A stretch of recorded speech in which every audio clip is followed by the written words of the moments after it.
কে? আগে আমি আপনার জন্য দইয়ের ঘোল এনেছিলাম। ও, ওখানে রেখে দে। আরে তোদের রানীমা কোথায় রে? পুজোর ঘরে। ঠিক আছে, তুই যা।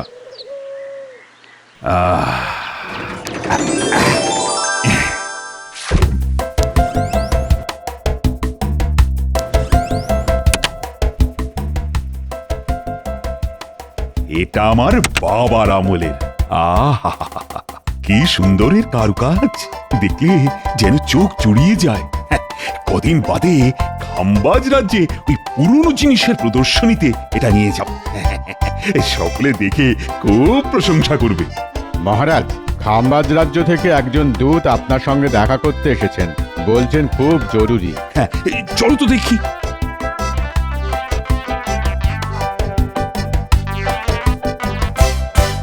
কি বারান্দায় দাঁড়িয়ে কেন? আপনার এই রক্ষী আমাকে অতিথিশালায় নিয়ে যেতে চেয়েছিল, কিন্তু আমার হাতে যে একেবারে সময় নেই মহারাজ, অনেক জায়গায় যেতে হবে তো। ও, তা কি বলতে এসেছো শুনি? আগে আমাদের রাজ্যে যে পুরনো জিনিসের প্রদর্শনী হবার কথা ছিল, সেটা এই মুহূর্তে হচ্ছে না মহারাজ। তাই দুঃখ জানিয়ে আমাদের মহারাজ আপনাকে এই পত্র পাঠিয়েছেন।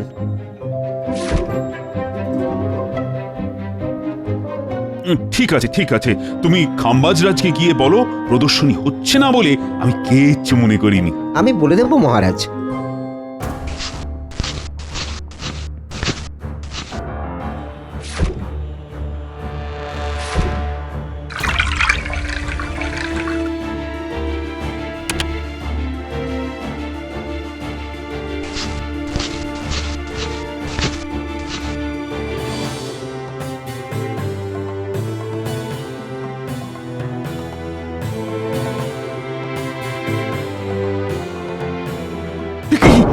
সোনার হাতিটা কোথায় গেল? এইখানেই তো রেখে গিয়েছিলাম। কি হলো? এমন করে কি খুঁজছেন? এই মাত্র আমার সোনার হাতিটা এখানে রেখে আমি একটু ঘরের বাইরে গিয়েছিলাম, এসে দেখি হাতিটা নেই। সে কি, সোনার হাতি নেই? তাহলে কি চুরি হয়ে গেল? হ্যাঁ, চুরি? আমার ঘর থেকে চুরি? তাহলে তো ভয়ঙ্কর ব্যাপার। লক্ষ্মী, বলুন মহারাজ। এই এক্ষুনি রাজবাড়ির সব দরজা বন্ধ করে দাও। কোনো চোর যেন রাজবাড়ি থেকে পালাতে না পারে। আর সেই সাথে রাজসভার সকলকে খবর দাও যে আমার ঘর থেকে সোনার হাতি চুরি হয়ে গেছে। কি বলছেন কি মহারাজ? হ্যাঁ, আপনার ঘর থেকে সোনার হাতি চুরি? হ্যাঁ, আমি এক্ষুনি সারা রাজ্যে পোর্টাল লাগিয়ে দিচ্ছি। তারা সব জায়গায় চিরুনি তল্লাশি চালিয়ে আপনার সোনার হাতি খুঁজে বের করবে। যা ভালো বোঝো করো। হায় হায় হায়, ওটা যে আমার বাবার স্মৃতি। তাহলে আমি আসছি মহারাজ।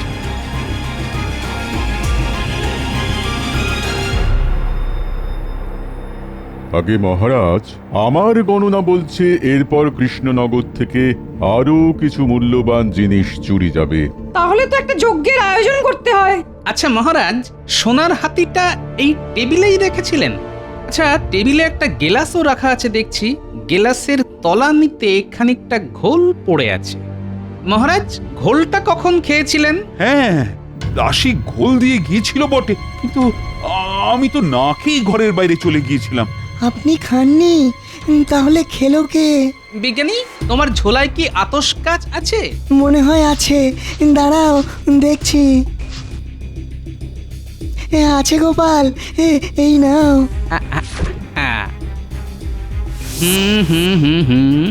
আতশ কাছে দুরকমের আঙুলের ছাপ ধরা পড়েছে। মানে গেলাসের গায়ে দুটো মানুষের আঙুলের ছাপ। একটা আঙুল বেশ সরু, মানে এটা হলো দাসীর আঙুল। আর একটা আঙুল বেশ মোটা, মানে এটা কোনো পুরুষ মানুষের। বিজ্ঞানী, তুমি একবার দেখো তো। ঠিক বলেছ গোপাল, একটা মহিলা আর একটা পুরুষ মানুষের আঙ্গুলের ছাপ। আমার অনুমান যদি মিথ্যে না হয়, তাহলে যে সোনার হাতি চুরি করেছে সেই ঘোল খেয়ে পালিয়ে গেছে। কি সাহস! আমার ঘরে ঢুকে সোনার হাতি চুরি করে আমারই ঘোল খেয়ে পালিয়ে গেল। এই গোপাল, গোপাল, এই দুঃসাহসিক চোরটাকে কিন্তু ধরতেই হবে। আমি চেষ্টা করব মহারাজ। এসব কি শুনছি মহারাজ? আপনার ঘর থেকে নাকি সোনার হাতি চুরি হয়ে গেছে? কি সর্বনাশ! এ তো বাঘের ঘরে ঘোগের বাসা। মহারাজ, যা শুনলাম দাসী নাকি আপনার ঘরে ঘোল দিতে এসেছিল। হ্যাঁ, তাহলে ওকে ধরে কারাগারে পাঠিয়ে দিন। পিঠে দুঘা পড়লেই হড়হড় করে পেটের সব কথা বেরিয়ে আসবে। ঠিকই বলেছেন মন্ত্রী মশাই, আমি সব সময় ঠিক কথাই বলি গোপাল। কিন্তু তা সত্ত্বেও দাসীকে তো এখনই কারাগারে পাঠানো যাচ্ছে না। কেন কেন দাসীকে কারাগারে পাঠানো যাচ্ছে না কেন? কারণ মহারাজের ঘোলের গ্লাসে একজন পুরুষ মানুষের আঙুলের ছাপ পাওয়া গেছে। সর্বনাশ! তাহলে দাসীর সঙ্গে নিশ্চয় কোনো পুরুষ সঙ্গী ছিল। মনে হয় দুজনে মিলেই চুরিটা করেছে। তাহলে তো সব থেকে আগে ওই পুরুষ চোরটাকেই ধরতে হয়, কারণ আমাদের রাজ্যের নিয়ম অনুযায়ী শুধু সন্দেহের বশে কোনো মহিলার পিঠে দুঘা দেওয়া যায় না। গোপাল একেবারে ঠিক কথাই বলেছে। কিন্তু ওই পুরুষ চোরটাকে ধরবো কি করে? খুব সোজা, মহারাজের ঘর থেকে যখন চুরি গেছে তখন মনে হয় এ বেটা চেনা চোর এবং রাজবাড়ির সুলুক সন্ধান সে জানে। মহারাজ, এক্ষুনি এ রাজ্যের সব কটা চোর আর পাকা বদমাশদের ধরে আনার অনুমতি দিন। ধরে এনে কি করতে চাও বলো তো? প্রথমে কালো কালি দিয়ে প্রত্যেকের আঙুলের ছাপ নেব, তারপর এই গ্লাসের ছাপের সাথে মিলিয়ে দেখব, যার আঙুলের ছাপের সঙ্গে গ্লাসের আঙুলের ছাপ মিলে যাবে সেই চোর বলে প্রমাণিত হবে। সর্বনাশ! বেটা চুরি করলি ঠিক আছে, কিন্তু ঘোলটা খেতে গেলি কেন? এখন তো গোপাল সকলকে ঘোল খাইয়ে ছেড়ে দেবে। ঠিক আছে, দেখো চেষ্টা করে। তবে আমার মনে হয় এত সব না করে ওই দাসীকেই জেরা করা সব থেকে ভালো হতো। হবে হবে, সব হবে। এত ব্যস্ত হচ্ছেন কেন মন্ত্রী মশাই? এই তো সবে সন্ধে, পুরো রাত তো অনেক দূর।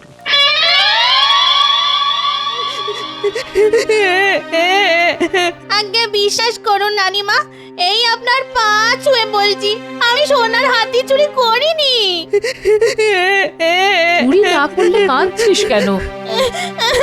কাঁদবো না, মন্ত্রী মশাই নাকি বলেছেন আমি নাকি চুরি করেছি। এটা আমার নামে কত বড় অপবাদ বলুন। এতদিন আপনাদের বাড়ি কাজ করছি, কেউ বলতে পারবে না একটা খুদ আমি না বলে নিয়েছি। ঠিক আছে ঠিক আছে, কান্না বন্ধ করে চোখ মুছ। গোপাল সব দিক দেখছে, দেখবি আসল চোরকে ও ঠিক খুঁজে বের করবে। ঠিক, এখন যা, নিজের কাজে যা। কি কাণ্ড বলতো রানী! হ্যাঁ, আমার একটু অসতর্কতার জন্য আমার বাবার স্মৃতি এমন ভাবে চুরি হয়ে গেল। আর আপনি কি করবেন বলুন? তবে চোরের সাহসের কথা ভেবে আমি অবাক হয়ে যাচ্ছি। রাজার ঘরে ঢুকে চুরি করা! ও, এটাই তো আমার কাছে সব থেকে বেশি লজ্জার ব্যাপার। এরপর তো প্রচার বলতে শুরু করবে যে রাজা নিজের জিনিসই নিরাপদে রাখতে পারে না, সে আবার রাজ্যের মানুষের নিরাপত্তা দেবে কি করে? আপনি তো ভাববেন না তো, দেখবেন চোর ঠিক ধরা পড়বে। আচ্ছা রকি দাদা, এ কি ভ্যাসারে ফেললি বলো তো? আমি যে চুরি ছেড়ে দিয়েছি সে তো গোপাল দাদা, মহারাজ সকলেই জানেন, তবুও আমাকে নিয়ে যাচ্ছ কেন? কেন নিয়ে যাচ্ছি? ওই যে কথায় আছে না, কয়লা যায় না ধুলে আর স্বভাব যায় না মোলে, তাই তোকে নিয়ে যাচ্ছি। কিন্তু আমি কেন? আমি তো কেলে পচার মতো পাকা চোর নই। হ্যাঁ, আমাদের দায় পড়েছে। মহারাজের ঘর থেকে চুরি করতে আমাদের দায় পড়েছে। এসব কথা না হয় মহারাজকে গিয়ে বলিস। এখন কথা না বাড়িয়ে চুপচাপ আমাদের সঙ্গে চল। নিয়ে তো যাচ্ছে, মোটকু গোপাল আবার যেন ফাঁসিয়ে না দেয়। বেটা যা পাজি।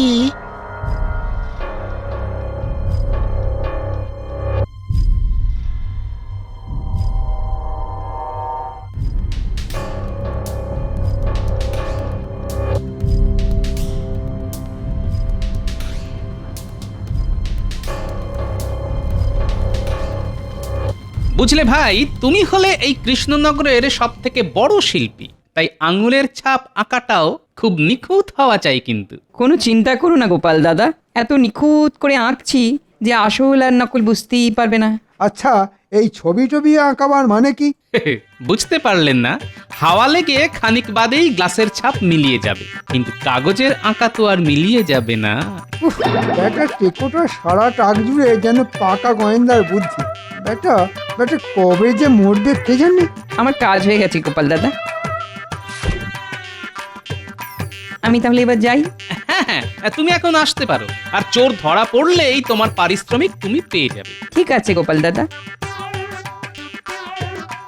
একে সোনার হাতি চুরি হয়ে মহারাজের কত বড় ক্ষতি হলো, তারপর শিল্পীকে পারিশ্রমিক দিতে হবে। গোপাল শুধু মুধু ক্ষতির ওপর খরচা বাড়াচ্ছে।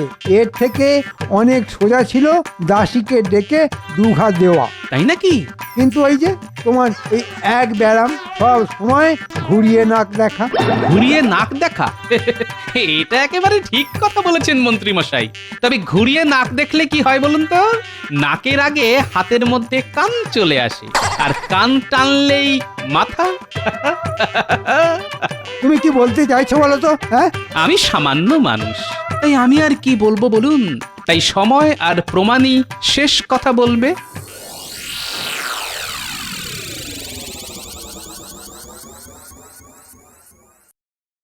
এই সকলে এখানে চুপ করে দাঁড়া, আমি গোপাল দাদাকে খবর দিয়ে আসি। এটা কিন্তু আমাদের সঙ্গে খুব অন্যায় হচ্ছে। আমরা তেলে পচার মতো দাগি চোর নই, আমরা সব ভদ্রলোক। সে তো আমরা খুব ভালো করেই জানি যে তোমরা কেমন ভদ্রলোক। আরে বাবা, অন্যায় না করলে এত বিরক্তি কেন? বিরক্ত হব না?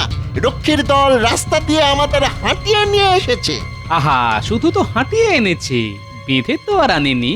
তা আমাদের এখানে নিয়ে আসার কারণ? শুধু কাগজে হাতের ছাপ দিবি আর চলে যাবি। নে, তিনজনে এই কাগজ তিনটায় হাতের ছাপ দে দেখি।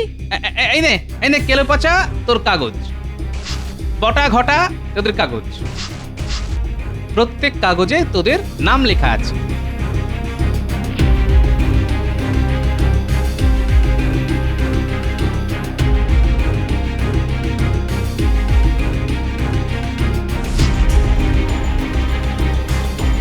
বাহ বাহ বাহ, খুব ভালো হয়েছে। এখন তোরা এখানে দাঁড়া, আমরা একটু ভেতর থেকে আসছি।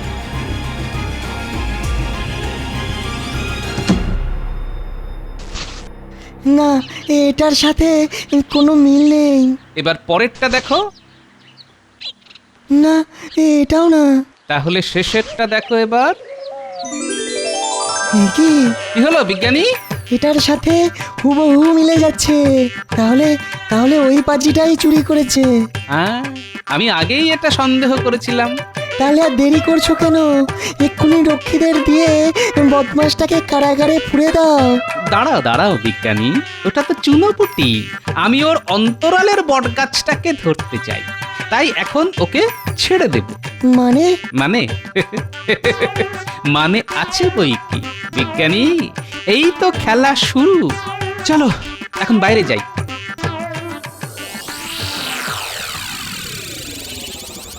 কিরে বটা ঘটা, শুনলাম তোদেরও এখানে নিয়ে এসেছে। দেখুন না মন্ত্রী মশাই, কি অন্যায়! আমরা শান্তশিষ্ট ছাপোষা মানুষ, রাজবাড়ি থেকে আমরা চুরি করতে যাব কেন? গোপাল দেখছি খুব বাড়াবাড়ি শুরু করেছে। শোন, তোদের হাতের ছাপ আর গ্লাসের আঙুলের ছাপের সঙ্গে একজনের ছাপ কিন্তু হুবহু মিলে গেছে। তার মানে তোদের মধ্যে একজন চোর।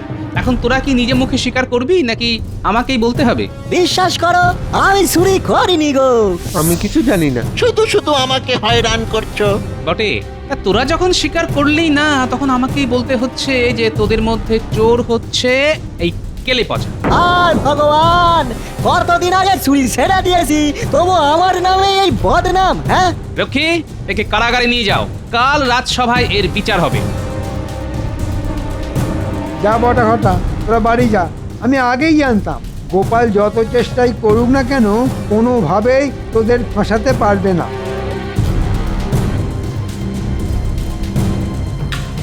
এটা তুমি কি করলে গোপাল?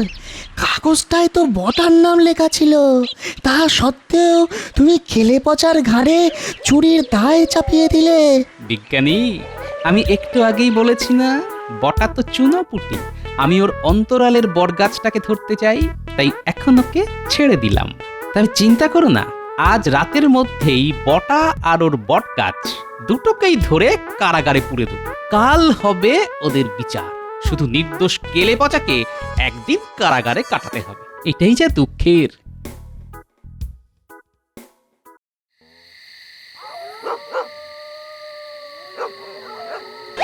সন্ধে গড়িয়ে রাতের আধার তো নেমে এলো, কিন্তু সেই মক্কেলের এখনো দেখা নেই কেন? ওই তো ওই তো শ্রীমান আসছে। মন্ত্রী মশাই, কিরে, আজ এলি কেন?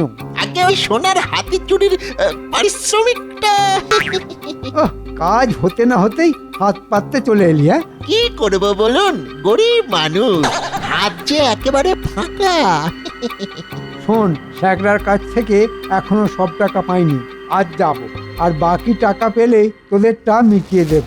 ঠিক আছে মন্ত্রী মশাই, কাল সকালেই না হয় আসবো। না না, কাল সকালে নয়, দুদিন বাদে আসি। আগে দুদিন বাদে কেন? মাথা মোটা, আজ না হয় কপাল জোরে বেঁচে গেছিস, কিন্তু কোথাকার জল কোথায় গিয়ে দাঁড়াবে সেটা তো বলা যায় না। যা যা, তুই এখন আয়। মন্ত্রী তাহলে রাতের অন্ধকারে শ্যাকরার কাছে যাবে।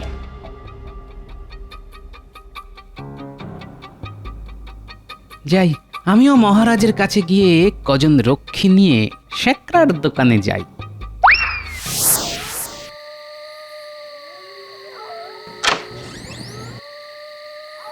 স্যাকরা, সোনার হাতির বাকি টাকাটা দাও। মাফ করবেন মন্ত্রী মশাই, আজ আমি দিতে পারবো না। কেন দিতে পারবে না কেন? আগে চোরাই জিনিস বিক্রি করাটা তো অনেক ঝামেলা, 2 দিন সময় দিন, বাকি টাকা পেয়ে যাবে। শোন, দুদিনের মধ্যে বিক্রি করতে না পারলে ওই সোনার হাতি গলিয়ে ফেলে আমাকে সোনার দামই দিয়ে দিও। ঠিক আছে মন্ত্রী মশাই।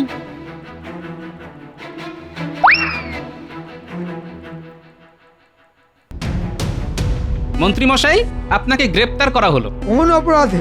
সেটা না হয় কাল রাজসভায় বিচারের সময় জানতে পারবেন। গোপাল, ভুলে যেও না আমি এই রাজ্যের মন্ত্রী।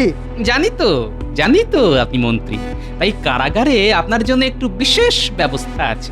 যাও, তোমরা 4 জন মন্ত্রী মশাইকে বেঁধে কারাগারে নিয়ে যাও, আর বেশি চিৎকার চেঁচামেচি করলে মুখটাও বেঁধে দিও। কাজটা কিন্তু ভালো করলে না গোপাল। কাল রাজসভায় মহারাজের সামনেই না হয় আমার বিরুদ্ধে আপনার অভিযোগ জানাবেন। যাও, নিয়ে যাও। তোমরা এবার আমার সঙ্গে চলো।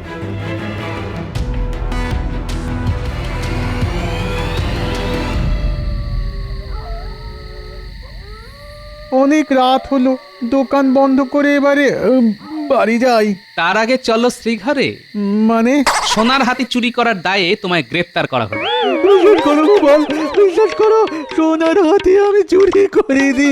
মন্ত্রী মশাই ওটা আমার কাছে বিক্রি করার জন্য রেখে গেছে গোপাল। বিশ্বাস করো, এতে আমার কোনো দোষ নেই। আমি চুরি করিনি গোপাল, আমি চুরি করিনি। চুরি না করলেও চোরাই জিনিস তো নিজের দোকানে রেখেছো, সেই অপরাধেই তোমায় গ্রেফতার করা হলো। তবে তার আগে ভালোই ওই সোনার হাতি বের করে দিলে শাস্তি কিছু কম হবে। দিচ্ছি, এক্ষুনি দিয়ে দিচ্ছি।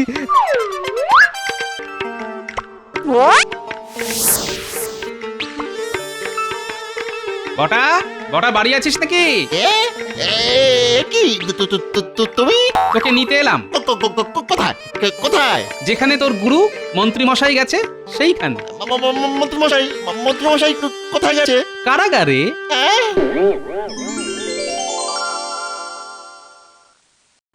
এই নিন মহারাজ, আপনার চুরি হয়ে যাওয়া সোনার হাতি। আমার সেই সোনার হাতি উদ্ধার করতে পেরেছো তাহলে? গোপাল, তোমায় যে কি বলে বাহবা দেব। তা কি চুরি করেছিল? এক্ষুনি দেখতে পাবেন। প্রহরী, বন্দীদের নিয়ে এসো।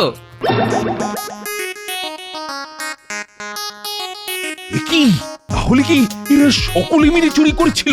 আসল চোরকে ধরার জন্য কেলেপচাকে ধরা হয়েছিল, কিন্তু কেলেপচা চোর নয় মহারাজ। জানতাম আমার মাথার ওপরই ভগবান আছেন। তাহলে আসল চোরটাকে? চুরি করেছিল বটা, কিন্তু তার পেছনে বড় মাথা হচ্ছে মন্ত্রী মশাই। মিথ্যে কথা মহারাজ, আমাকে হেয় করার জন্য এটা গোপালের ষড়যন্ত্র। তাই নাকি ষড়যন্ত্রী মশাই? তাহলে শ্যাকরাকে ডাকি।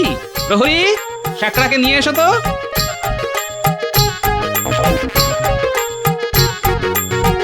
আমার কোনো দোষ নেই মহারাজ, আমার কোনো দোষ নেই। মন্ত্রী মশাই ওই সোনার হাতি আমার কাছে বিক্রি করতে এসেছিলেন, কিন্তু বিক্রি করতে পারিনি বলে ওটা অক্ষত পেলেন, না হলে গলিয়ে সোনা করার আদেশ দিয়েছিলেন মন্ত্রী মশাই। আমারও কোনো দোষ নেই মহারাজ। এই মন্ত্রী মশাই কিছু পারিশ্রমিকের লোভ দেখিয়ে আমাকে চুরি করতে বলেছিলেন। মহারাজ, আমাকে ছেড়ে দিন মহারাজ। এই নাক মলছি, কান মলছি, জীবনে আর কখনো চুরি করব না। মন্ত্রী তুমি এত নীচ, শেষে আমার ঘরে লোক ঢুকিয়ে চুরি করাও, এত এত সাহস তোমার? আমার তো তখনই সন্দেহ হয়েছিল মহারাজ, যখন মন্ত্রী মশাই বারবার করে দাসীকে চোর সাব্যস্ত করতে চাইছিলেন। ও মা, মন্ত্রী মশাইয়ের পেটে পেটে এত। ওর পেট চিরে ফেলবো আমি। ভেবেছিল আমার বাবার স্মৃতি ওই সোনার হাতি হজম করে দেবে। ওই যতই কাঁদো না কেন, আজ আর তোমার নিস্তার নেই। আমার একটা কথা আছে মহারাজ। বলো। বিনা দোষে কেলে পচাকে এক রাত কারাগারে আটক থাকতে হয়েছে, তাই ওকে কিছু টাকা দিয়ে মুক্তি দিতে হবে মহারাজ। ঠিক আছে, তাই হবে। আমার কি হবে মহারাজ? ওকে 1 মাস কারাগারে বন্দি থাকতে হবে। সব আপনার জন্যে, সব আপনার জন্যে হলো। মন্ত্রীকে 1 বছর কারাগারে বন্দি থাকতে হবে। 1 বছর কারাগার? ওরে বাবা! গোপাল, গোপাল, আজ তোমার জন্যই এই সোনার হাতি ফিরে পাওয়া সম্ভব হলো। আমি তোমাকে 100 মোহর দিয়ে পুরস্কৃত করব। ধন্যবাদ মহারাজ। আরে তোমরা সকলে চুপ করে আছো কেন? দাও দাও, গোপালের নামে জয়ধ্বনি দাও। জয় গোপালের জয়। জয় গোপালের জয়।